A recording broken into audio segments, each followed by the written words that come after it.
Viral di TikTok, maunya cantik saat resepsi, mempelai wanita di Karanganyar justru tanggung malu. Nasib malang dialami seorang mempelai wanita asal Karanganyar, Solo, Jawa Tengah saat melangsungkan resepsi pernikahan.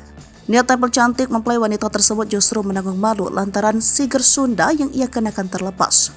Tragedi saat pesta pernikahan itu viral di TikTok usai diunggah oleh salah satu akun pada Minggu 16 Desember 2023.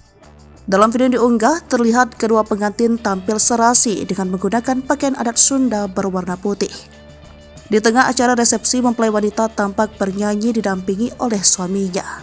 Namun saat sedang asik bernyanyi di depan para tamu dan keluarga, tiba-tiba siger Sunda yang dikenakan oleh mempelai wanita terjatuh dan menutupi seluruh wajahnya. Alhasil, ia pun tampak malu sembari memukul tangan sang suami. Sementara sang suami sempat tertawa melihat siger Sunda yang tersangkut di wajah istrinya itu.